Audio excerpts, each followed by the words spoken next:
You can start. Call the Administrative Services meeting to order. Good morning. Roll call. Terry? Here. Teresa? Here. Matt? Here. Gloria? Here. Pam? Here. And I'm here. We're missing Eric. We have a quorum. Could I have a motion to approve the minutes from the September 6th meeting? So moved. By Teresa, seconded by Matt. Any changes or corrections?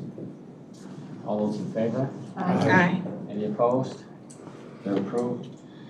Two people signed up for public comment and they left the room. I think we thought this was a different meeting. Okay, well, that's possible. Their subject, they said, was funding and HOS. That was finance. You might have been So, anyway, okay. Well, they're not here. Is anybody, I don't see any other members of the public that signed in. Anybody else want to talk on the public? Not seeing anybody, we will go from there. But I did go outside just before this meeting to look for them because I saw them sign in. So, anyway, okay. Members' comments. Yes. Go right ahead. Two things. The state of Iowa has had a surplus in their budget under a Republican governor for 3 years.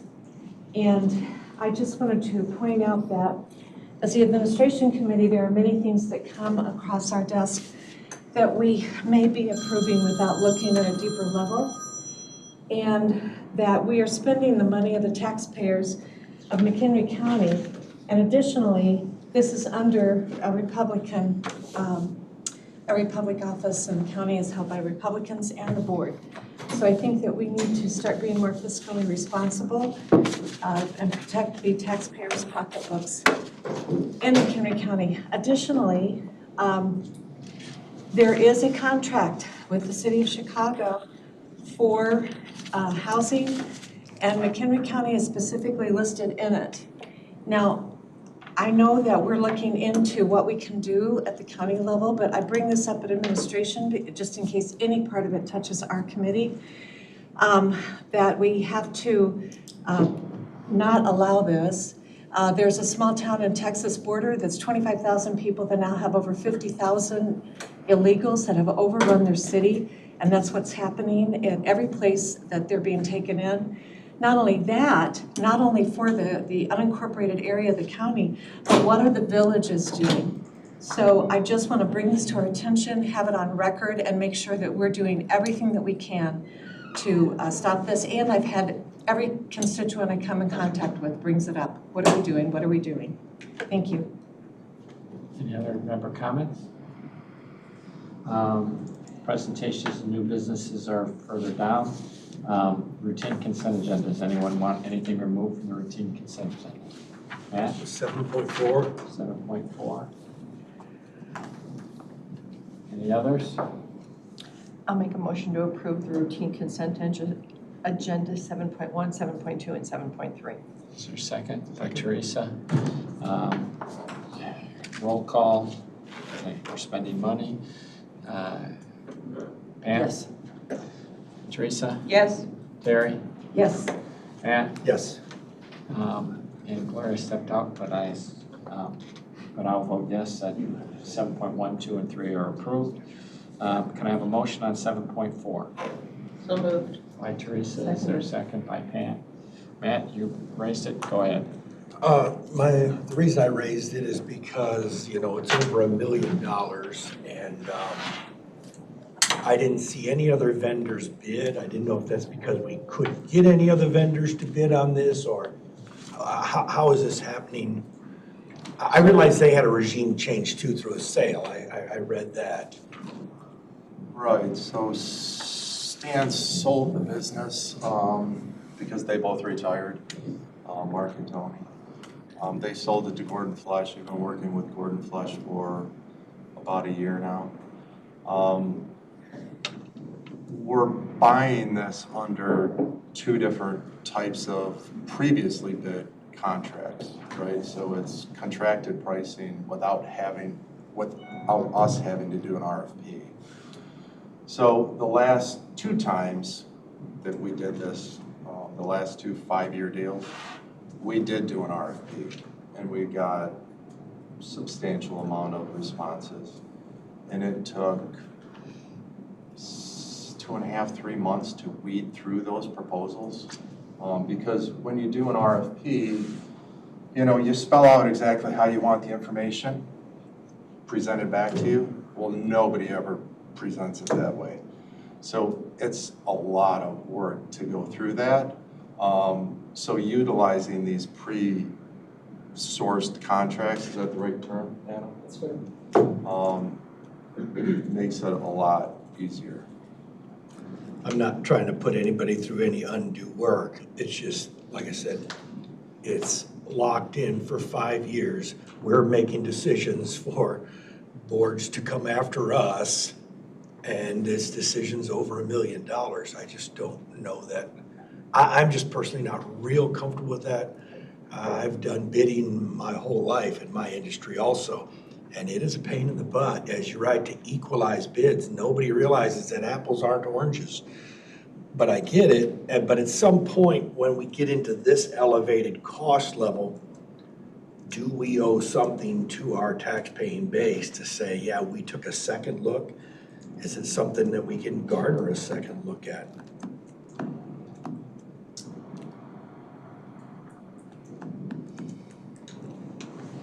I don't know. I mean, do we not want to use these pre-sourced agreements? I don't know. We have been using them for quite some time now. Can we see the pre-sourced agreements? I can get copies of those. That'd be great. At least that gives some clarity to it, that's all. Yeah, absolutely. These It's are- just hard to set a mind brand new to this thing, and here's 5 years with the decision-making that I'm making on something I have no background in at all. Right, and as far as the 5-year side of things,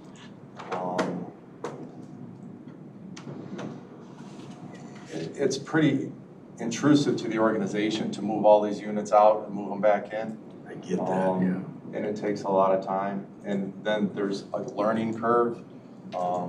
Typically, now not in this scenario, but typically when you do this, you've got a year worth of trying to figure out the billing with a new company too, because that's a nightmare.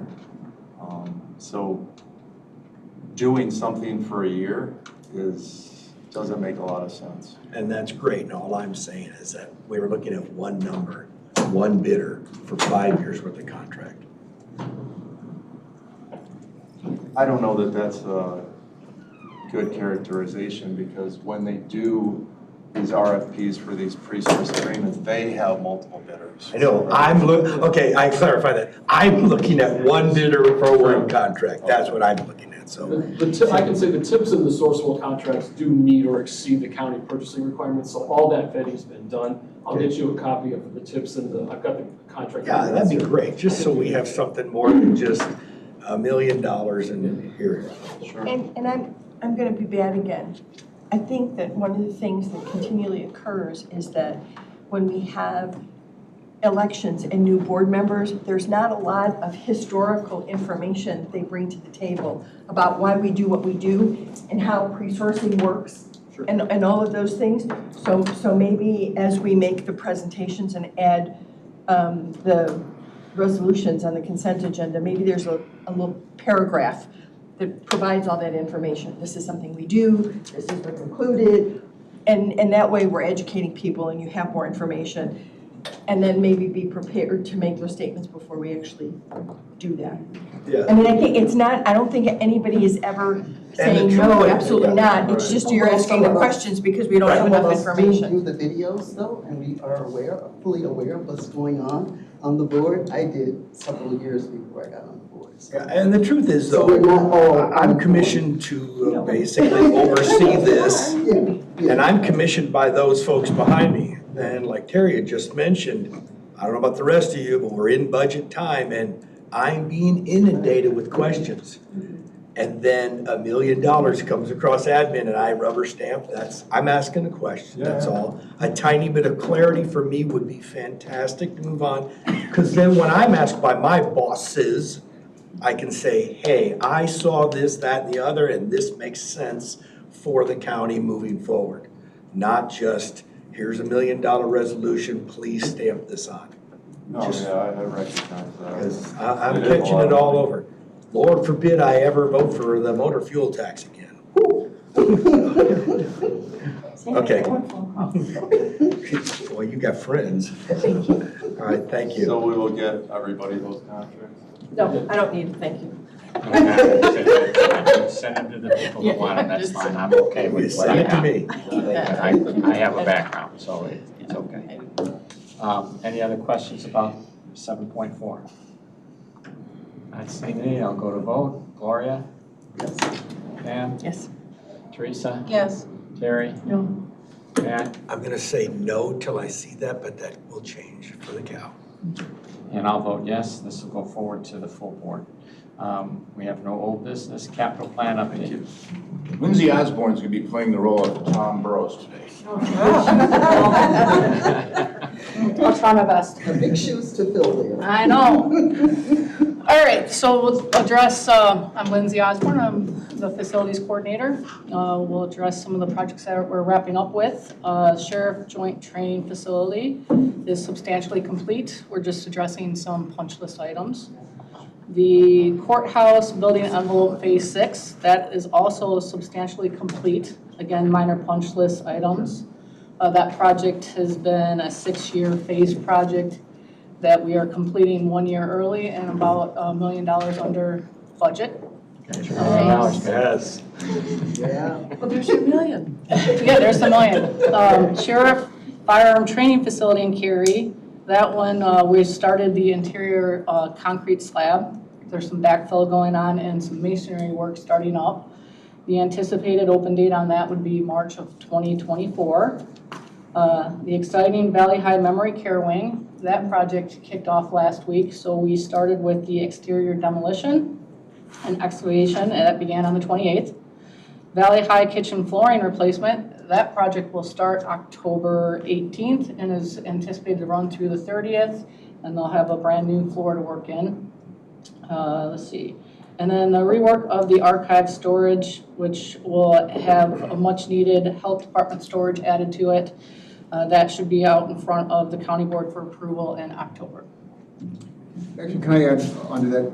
Tomorrow's Finance and Audit Committee, item 7.13 is a resolution to allocate ARPA funding to that project. It didn't go through this committee, it went through PHCS, because it deals with the health department, and Finance and Audit. So just want to bring your attention to it since it deals with the facility. If you want to look at the Finance and Audit agenda, but you also see it at the regular meeting. That's what I have for the capital updates. Thank you. Thanks. Thank you. HR. Morning. Good morning. So the one report that I've been doing quarterly is the vacancy report, so I'll pass that around. As I look at the numbers, I'm happy. Our numbers last year, this time, we had about 130 vacancies. And then in April, it went down to about 110. In July, it went down to 78, and right now we're at 63. So the vacancies are going away, which means that there's people out there that we can attract. I'm not sure what to account that all to, but it's getting better. So the vacancy report's looking good. Just other things that are kind of happening in human resources. I want to do a quick introduction. Last year, you approved some funding so that we could add as a staff person, and Alessandra has now been with us for a couple months. Alessandra, she has some interesting background. She's also got a bachelor's degree in human resources, and she's currently working on her master's degree. So she is our HR coordinator who's really helping take a lot of those ideas that I've had and try and move them somewhere and support other people in the office. Some of the things that are moving in the office, there's quite a bit. We have been talking about a high school curriculum for a while. That curriculum is developed, it's been sent out to the schools. We're now getting ready to prepare a team of trainers, department people to go out and do those presentations when the schools say, can you come out and do my junior economics class or whatever. So there's a 2-day curriculum and we'll be training. There's 17 people who have volunteered to be part of that pool. And when we get a call from a certain high school, we'll send a team of people to go out and do the training, which basically is, what is a county? What does a county do? What kind of departments are there? What kind of jobs are there? What do those jobs pay? What kind of education do you need for those jobs? So we hope to be kicking off that in some of the schools after we get our team trained. We did a supervisor feedback survey. We hadn't done it in a couple years. And I think you're all on the email list, so you all saw it. Again, we improved in 4 out of the 5 areas. The one that we slipped a little bit on was micromanagement. So I sent some articles out there hoping that some of the departments look at that and reconsider how they're managing their people. But again, the survey results came back good. 4 out of 5, we've improved. Let's see. We are working with the health department to get flu shots out to employees. We had them last week and this week. This is really, again, the HR busy time of year. So if I'm talking fast, it's because it's like, oh my gosh, there's so much happening. Performance reviews, annual performance reviews are due. They're tied directly to the merit increases that are effective December 1. So this is the 3rd year that we're doing our performance reviews through Kronos. So we pushed those out earlier this week. We have open enrollment getting ready to start later this month. So again, anybody who's wanting to change their health insurance, increase or add an FSA, increase their 457, all those things, it's going to be the time of year where people can go in and do their open enrollment. We've already got some dates tentatively set for the wellness program. The wellness program is where you get the blood draw and you answer a series of questions, and it's something that is highly encouraged by IPBC, which is our co-op, our health insurance co-op. And the health insurance co-op, actually, the money comes from there to pay for the screenings for people who are on health insurance. But we also offer it to people who are not on our health insurance, because we care about them too. So depending on the number of people who participate in that wellness program, we get an incentive back to support our wellness programming. So last year, we reached a level where, in addition to them paying for the screening, we also got $200 back per person to do wellness programming. So we're starting to look at our wellness programming. We tried to do a grant type program where different departments and groups of people could say, you know what I think would really be good for me and these other 10 people is this. People really haven't been responding to that, so we're kind of readjusting our approach. We tried that. We tried to give people an opportunity to say, what do you want? So we're looking at how do we use those funds that come back to us. Two of the things that Alessandra's really been helping move forward are the employee development program and the mentorship program. These are things that we've been talking about now for about 9 months. And we're hoping to kick both of them off in January. So that's good news. We're also getting ready for the comp study. We said in a strategic plan that we would now do a comp study every 2 years instead of every 5 years, because we kind of got caught off guard that last time. So the next comp study will be this next year. So we're getting ready for that now. I'm starting to ask departments on what positions do you want to put out there? Who do you think we should compare to? So we're getting ready for the comp study. And then the final thing that we're working on is McHenry County as an employer who is really conscious of mental health of their employees. Again, we did receive the gold bell seal for mental health. I would love to see that go to platinum next year. So we're working closely with the Mental Health Board. We're about to bring in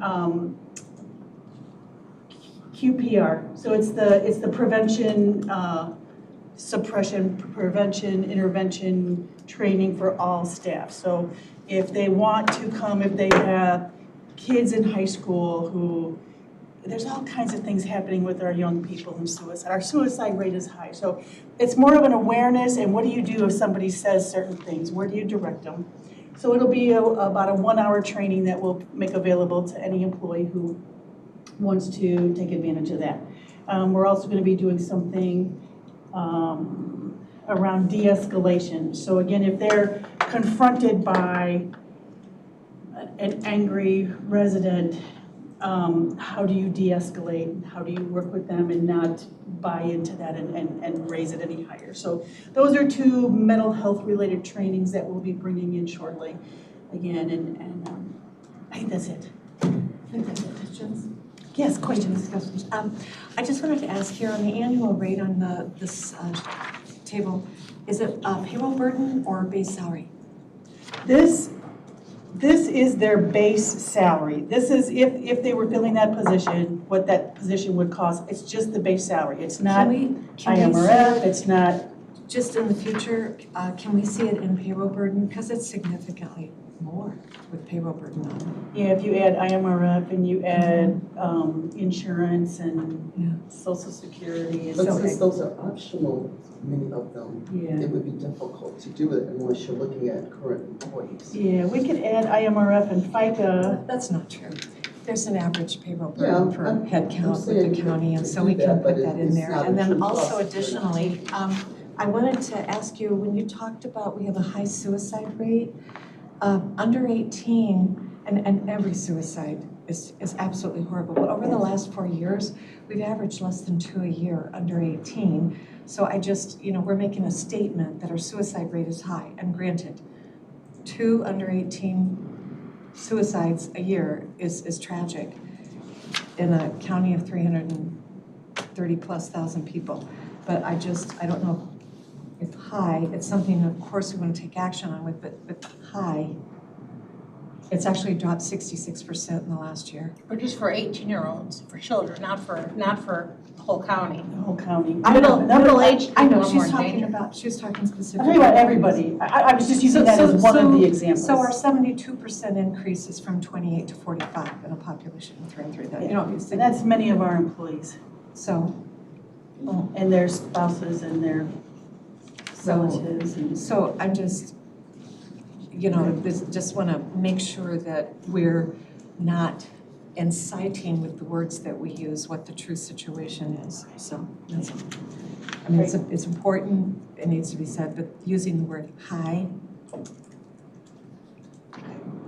okay, relatively, no, it's not. Any other questions? So, yeah, I have some questions. Yes. All good stuff. Thank you so much. Yes, thank I you. have a few questions.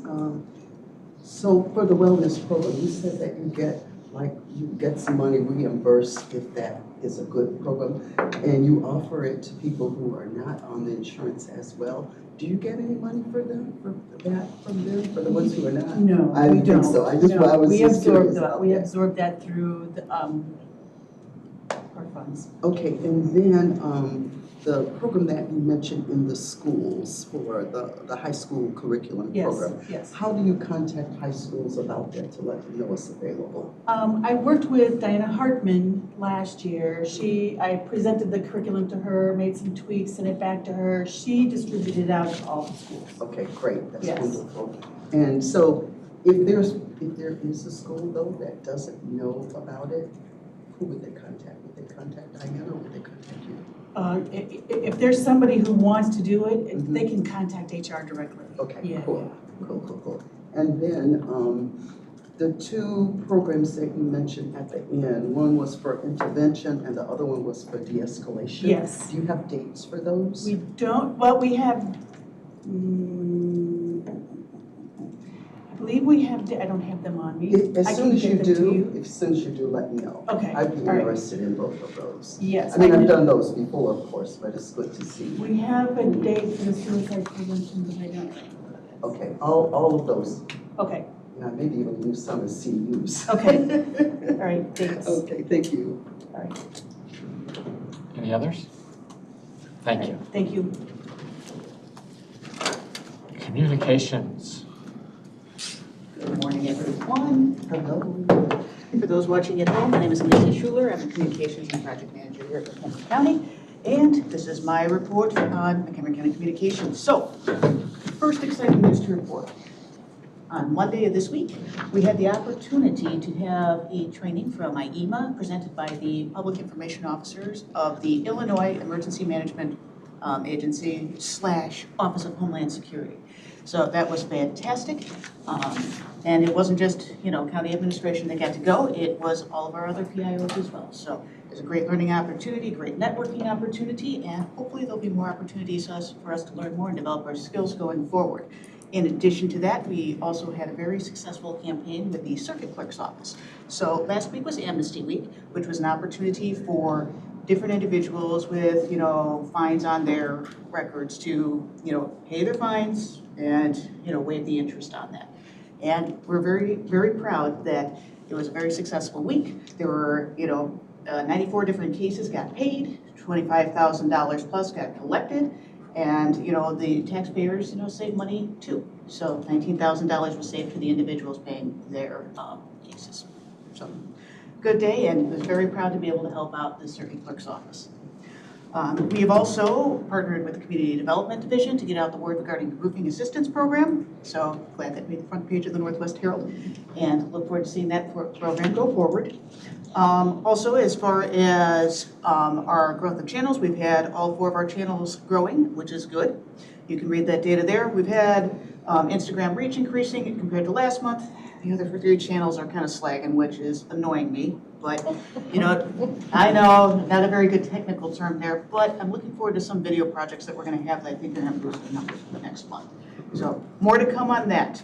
Now, I'm sure you're looking at this next section going, what is all of this gobbledygook, Alicia, and why is it on my usually succinct 1-page report? Okay, so I understand that program evaluation is a priority for the county board going forward, and I don't believe I've had the opportunity to really go into mine yet.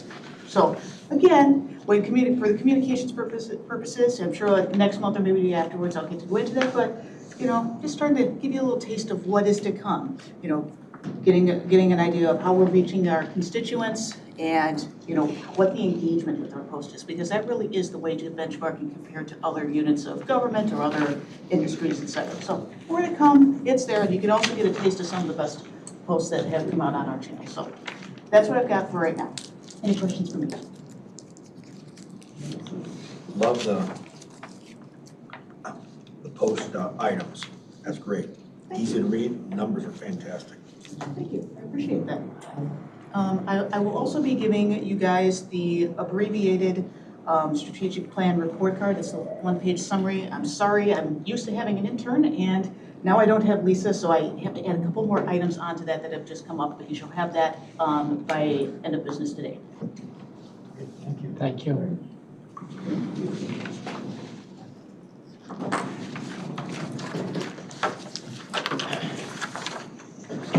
Administrator's report. It means we're getting near the end. That's right. I put at your table the document that I emailed out on Friday. This is for my benefit as much as anything. I just like to kind of try and hold myself accountable to the things that you said you wanted worked on last summer. So this is my effort to kind of note our progress on those things. Nothing real significant here. I mean, it's all significant, but I don't know if there's anything I really want to highlight. We did something that's happened a little bit quietly, and I mentioned it a few times, maybe mentioned it in my October or September county administrator report to the full board. We have been working behind the scenes to transition the day-to-day administration of the enterprise zone to the McHenry County Economic Development Corporation, and that has taken place. That vote did take place, and the first meeting of the new enterprise zone under EDC administration. When I sent the email out on Friday, I said the 20th of October. I think now it's going to be the 27th of October. Larry Smith is your liaison to that group, or your voting board member, and I talked again with Larry this morning. Alicia and Tiana have been working on that, and so I think we're getting ready to go there. I think the thing that's I've kind of noted as complete is this group had talked some about succession, making sure we have a good succession plan in place. We shared with you kind of our written document for every office and department. We have control on some of those, and others we don't. But I think that those appointed office holders, I feel good about where we are. I feel like in most every situation, we kind of know who the next man or woman is whether it's on a permanent basis or a part-time basis. So I'm feeling pretty comfortable. Cheryl worked with me on kind of making sure we got the right people lined up. You added a position in IT beginning in fiscal 24. That's going to go a long ways towards the day that Tom tells us he's done. And hopefully that's a ways from now. But, but you got to be ready. You got to be ready. So that is it. Any questions on that? It's coming up tomorrow on finance, but like there's a resolution to approve a company to talk to us about succession planning, right? Yeah, that's for the health department. That's just for the health department. That's That's just not for the health everybody. department. Oh, okay. It's a little bit more involved than that which I gave to you. What I gave to you was really more about the mechanics and the process. What the health, and I appreciate your question because I had to ask Melissa for a little bit more detail before I put that on here. It's a little bit more involved in talking about this philosophy of trying to grow from within, your next leadership. And so they're doing what I did in terms of trying to figure out who the next man or woman would be in, but also if we're going to grow from within, what kinds of steps does the health department need to take to put people in those positions to growth, and what kind of training do they need, what kind of certifications are they going to need? So that, I believe, is what the health department, and Board of Health is working on there, and they are bringing a third party in to help work on that. And then the other question I have is, so for our broadband expansion, we're 100% relying on private industry to expand for us? And what safeguards do we think are going to be put in place against rate gouging? Well, I was going to mention this. You approved a contract today with Comcast. Yeah. And that is another step on this journey of trying to get fiber everywhere. I think we've been kind of operating without a contract in the western half of the county we've been just using our own cable ordinance since about 2019. Comcast is clearly ready to expand significantly, and that's why this was important to them, and I guess it is important to us too. If we're going to be potentially tripling the number of unincorporated Comcast customers over the next several years, so it's good to have a contract in place. To the question of rate gouging, more competition is better, and it's everywhere now. But we also have federal programs to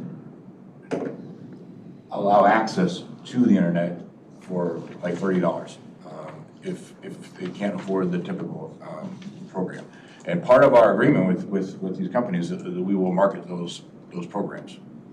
So I don't know if that totally answers your question, but in terms of fundamental access, the federal government is keeping in place programs to provide that basic level access at like $30 a month. Question? He said, yeah. Oh, sorry, go ahead. Me? Go ahead, you. Under the senior service grants, you have the committee thing, you have that marked as complete. So I'm to take it that this year's grant, that 2023 grant that we did, you were already implementing changes at that point? I would tell you that Chair Althoff and Hans Mock have been working on this for some time, and they did kind of rethink how they were scoring programs and making allocations. I don't know if anybody on the commission would. You were sitting right here. There's 3 of us. It's 1, 2, 3. I literally went into that grant with trepidation because I had heard from some of the other past settees on that grant committee, and I thought, oh Lord, here we go. It was seamless. It worked out marvelous. I was so surprised. And even the final, what they were referring to as hell day, we were in, we were out, the information was clear, everybody got their say. I don't know, I would agree with this term that says complete. I can't see any way of making that go any more seamless than it did this year. Good. I was My wondering if I- heart I is was- just, I- you know, Yeah, me too. No, Again, I I'm a kinda- newbie, so it's hard for me to have anything to relate to, but. Well, Matt, like so many things on here, I'm relying on others, you know, I kind of stay on top of it, follow it. Hans and Pam kind of shared with me that they thought this was under control, so that's why I just. Well, kudos to you and or Pam and whoever it worked great. And I was happy not to put in the meat grinder over it. It was great. Thank you. I think we did good work too this year. I think we did great work this year. And we may have another meeting, just so you know, yeah, because of the contingency stuff. But that's probably the highlight of beyond the ease. But the fact that we now are collaborating to do this transportation piece is something that I can talk about, goes back 25 years.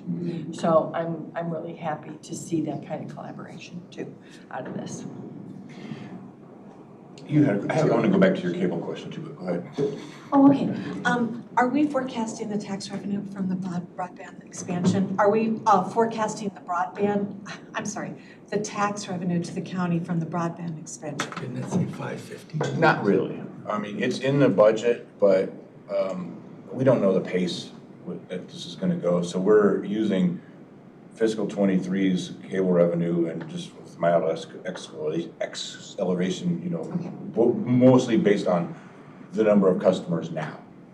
Okay, so it's just understated. It's not that. Right, it won't be worse.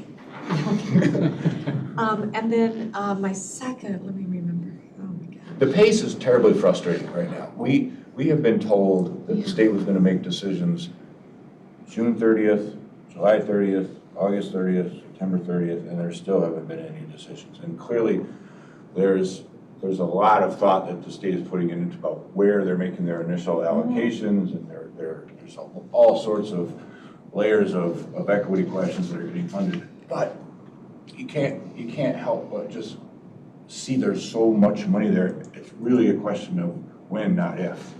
Oh. We have, working with Shayla and others, we positioned ourselves very strongly, I think, on 3 grants, each worth $10 million that will, I think, facilitate this. Now, on the question of other public monies, our application up to the North Central and Northeast does commit us to about $5,000 per public facility that will get hooked into that application, but that's relatively nominal in the grand scheme of things, like $100,000, $200,000. And I have 2 more questions. The pockets on the east side of the county right now that are without broadband, are they being addressed? I can't say uniformly everything, but I know that there's one, they're in the Bull Valley area, if that's what you're referring to, yes. Well, Bull Valley along the river, how would people find out? Because, you know, you contact Comcast and they'll say, sure, for $47,000 we'll give you access. So I think that's important to the homes that don't have internet. How do we find out about that for ourselves and constituents? Because I have a few. It's hard to just say be patient. That's No, but about. I mean, who do we ask? What's that? Who do we ask at the county level? Because people have asked Comcast, the provider, who serves their area, except for their homes. Who at the county level? I mean, it would seem I like think this would be a if great you direct time. folks to Adam or myself, Okay. we can talk about where we see the maps that we've seen, you know, that do suggest north of 95% of residents will be hardwired. Okay, because they may not be aware, and people don't even know how to bring attention to it, so, okay. And then, on another subject in this, we have in our strategic plan for the county that this committee was going to go through the different sections and look at the efficiencies that the different committees are responsible for, and to make sure that, you know, we don't have things going on that just don't really need to be going on or are out of date or whatever. It's occurred to me over the last month that I don't see that being tracked anywhere where we can say, oh yes, we need to get going on that, or oh, we've actually started on that. And I don't know if it's something that we've just been putting off until after the budget, or If we have it on the calendar at some point, or I did don't we know that just it's on the forget? calendar. I'm not, I wasn't officially taking it off, I just don't think. Right, right. On the back of this page, we talk about program evaluation. And that's really what we are referring to there. Evaluating programs that we don't have to be doing, that we are doing. And we have started that, and we're going to continue to kind of try and do some of these every few months. But that is what we're referring to there. Okay, thank you. So I have a question about the railway, Woodstock. Can you just give me a little bit of history on that? That is something that. Woodstock Railway or the, Yeah, or the Woodstock. Rockford? There's The a rail note yard. on The rail yard, yeah. there's a note on here about relocation of it, Mm-hmm. and October 10th meeting, you were moving closer to that. Can you just elaborate a little bit? What was October 10? It's right here.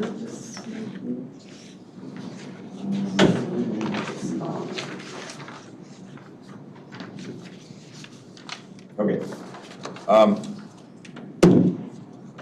There is no rail yard on the UP Northwest. Overnight trains get stacked either in Barrington or Crystal Lake, I've right? seen it in And Crystal it's Lake. not a good situation. It's not good for Barrington, it's not good for Crystal Lake. Just to give you an idea, Mhm. there is no overnight room. If you look at the whole Northwest line, you have room for one more car.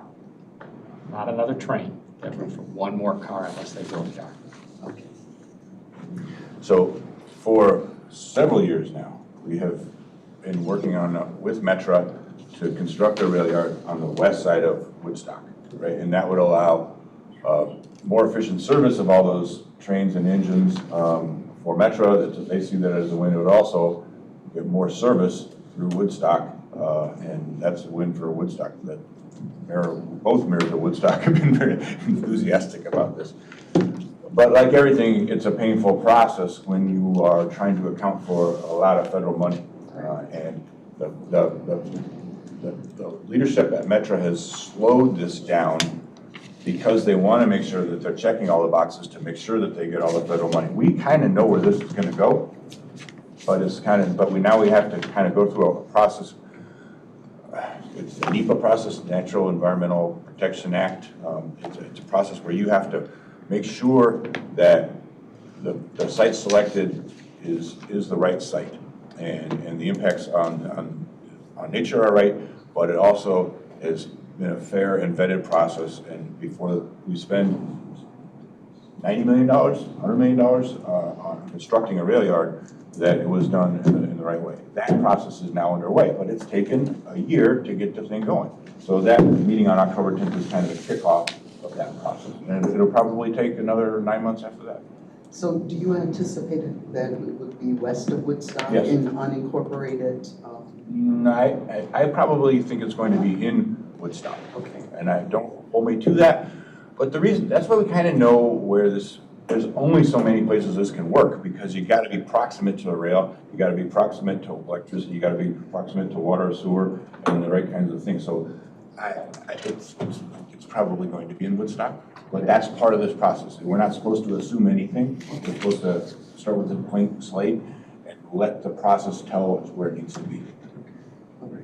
Thank you. Transportation has a great map if you want to go ask them. So here's the good news. I love the trade. The good news is the county has committed dollars to this program. We've got our contributions already squirreled away, budgeted is a better word, but we're ready to be active participants in this and make it an attractive program.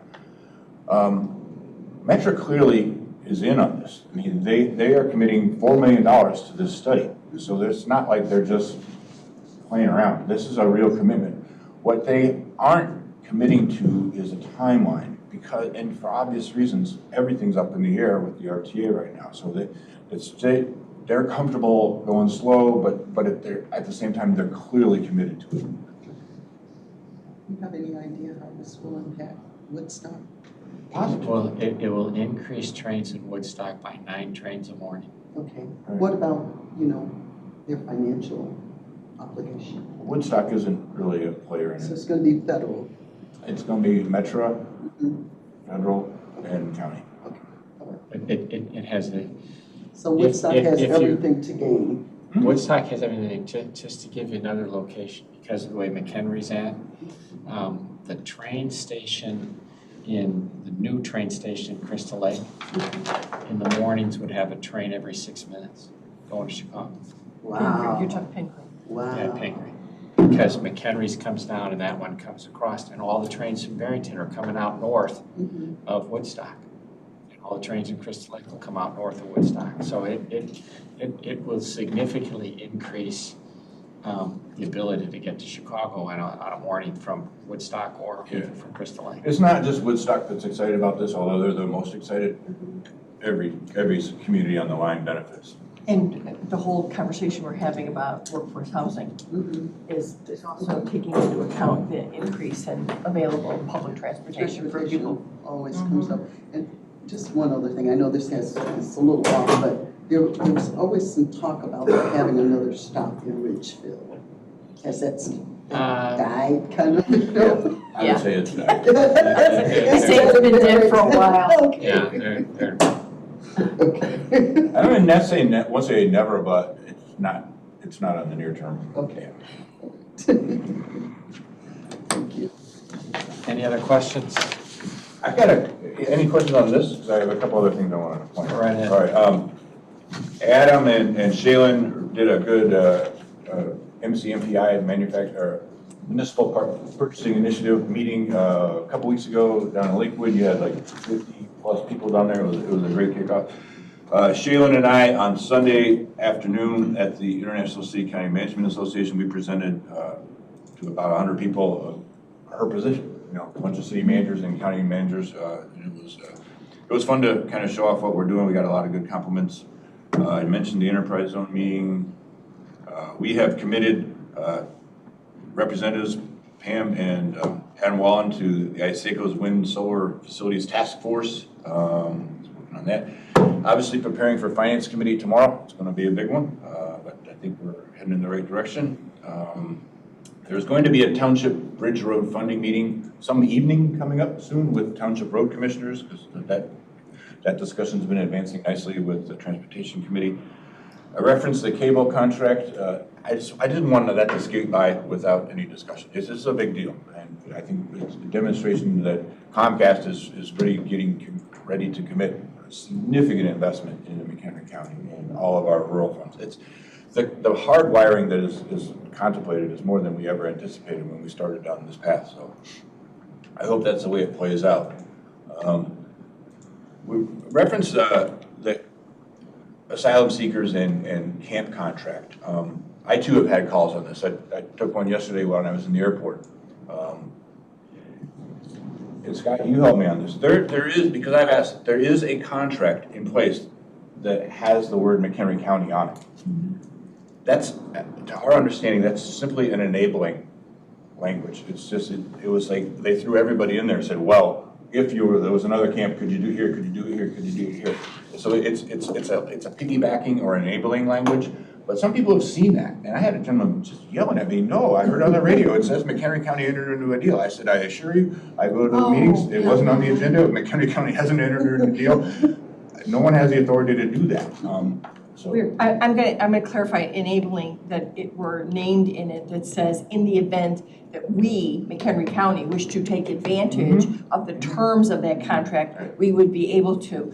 It doesn't obligate the county to do anything. But you have to, and everyone's concerned about this and aware of this, and we're getting emails from David Christensen as we're sitting here. But you have to think a couple steps ahead. Where would that be? Whose property would that be on? Which zoning boards would allow this? You know, if we have more than 5 tents, it's called a campground, and it takes some kind of a zoning conditional use permit. You know, the only state property that we have in the county is Marine Hills State Park. Burma Road. Oh. Burma Road out west got that name because in World War II, it housed Japanese prisoners. Okay. So Is it still state property?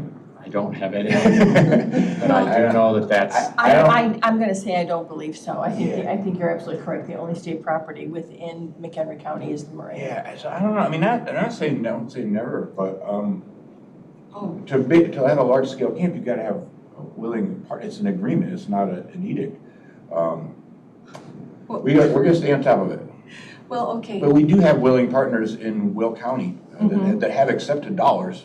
Well, so the city of Joliet, they already accepted over $1 million and are purchasing land and buildings without the approval of any governing officials. They were totally blindsided with that. Well, who approved it? Exactly, they're trying to find out. You just said the city of Joliet approved. It was Well- actually not the city of Joliet, it was Joliet Township that approved it without allegedly going to the city. Okay, thank you for the clarification. And it's pretty significant, so now it's there. And to me, it needs to be something proactive where we don't just say, oh, it'll never happen here. Yes, it will. We're in Illinois. How many things have we had just this year that were mandated to us without any, and then we're our home rule and that's that, we just have to accept it. So at least if we put up a stop sign, then, and many other counties start putting up stop signs, then maybe it would actually stop. But it's a dangerous situation. It's really bad. And you can hear about it all over the city, all over the country. So it is coming here. To say that it won't happen here, that's just. I mean, for Chicago, I would say it's more dangerous for the people living in the tents than it is for the residents of Chicago. Disagree.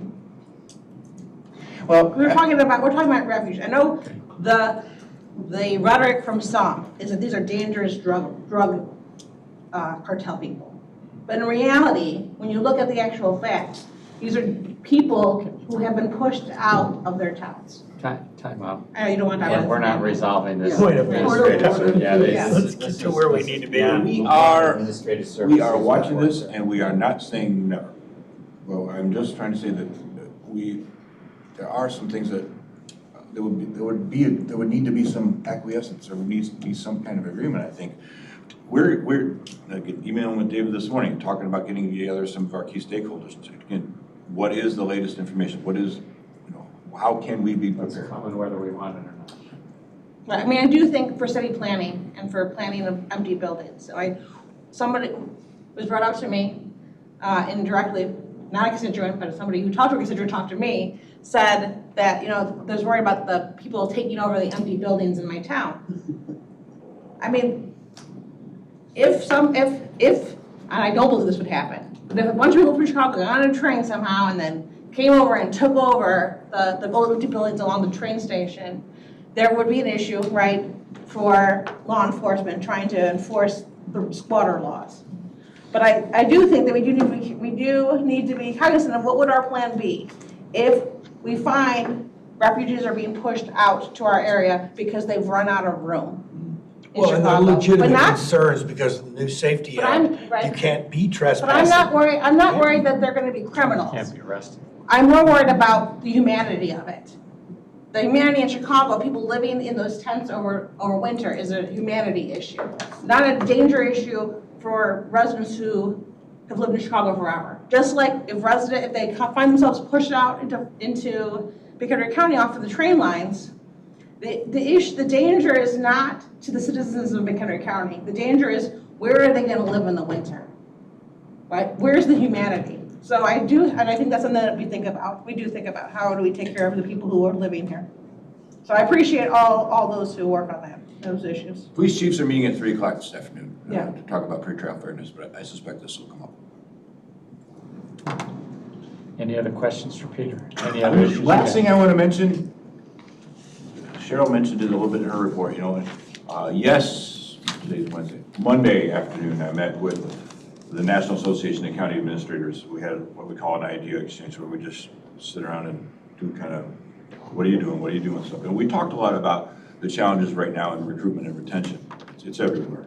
And those 3 things that Cheryl mentioned, stay interviews, mentor programs, and getting into the high schools. Several other counties around the country are all working on those areas, so I just congratulate you. Cutting edge. Thank you. All right. Future topics, anyone? Besides what we've already talked about? I think they've already been brought up. That works. Okay. We do not have cause for an executive session. Can I have a motion to adjourn? So moved. Second. Pam and Gloria, all those in favor, say aye.